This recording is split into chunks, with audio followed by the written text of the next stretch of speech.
নিরামিষ দিনের রান্নায় নতুনত্ব আনতে বানাতে পারেন এই দুর্দান্ত স্বাদের রেসিপি নিরামিষ ছানা পটল। পটলগুলোতে সামান্য করে খোসা রেখে দুই দিকটা কেটে এরকম আধখানা করে নিন। কড়াইতে সরষের তেল গরম করে সামান্য হলুদ ছড়িয়ে পটলগুলো ভাজতে থাকুন। যতক্ষণে পটল ভাজা হচ্ছে এদিকে কয় টুকরো আদা, 2টি শুকনো আস্ত লঙ্কা, গোটা গরম মশলা দিয়ে দিন।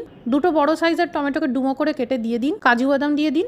সামান্য জল দিয়ে মিহি করে বেটে নিন। অবশিষ্ট তেলে আস্ত জিরে, তেজপাতা, শুকনো আস্ত লঙ্কার ফোড়ন দিয়ে দিন। সামান্য কিশমিশ ভেজে নিন, এটা অপশনাল। এবার এই পেস্টটা ঢেলে দিন আর ভালো করে কষাতে থাকুন। এই সময় সামান্য হলুদ গুঁড়ো, সামান্য লঙ্কার গুঁড়ো, 2 চা চামচ জিরের গুঁড়ো, 1 চা চামচ ধনের গুঁড়ো আর সামান্য লবণ দিয়ে আবারও ভালো করে কষাতে থাকুন। এবার ভাজা পটলগুলো দিয়ে আধা গ্লাস গরম জল দিয়ে 5 মিনিট ঢেকে রান্না করুন। 5 মিনিট পর ঢাকা খুলে কয়েকটা গোটা কাঁচা লঙ্কা দিয়ে দিন। 500 ml দুধ থেকে তৈরি করা ছানা ব্যবহার করা হয়েছে, বাজার থেকে কেনা ছানা দিয়েও করতে পারবেন। আধা গ্লাস মতন গরম জল দিয়ে দিন স্বাদ মতো লবণ। 5 মিনিট ঢেকে রান্না করুন। সবশেষে 1 চা চামচ চিনি, গরম মশলার গুঁড়ো, 1 চা চামচ গাওয়া ঘি মিশিয়ে দিন। তৈরি হয়ে গেল নিরামিষ ছানা পটল।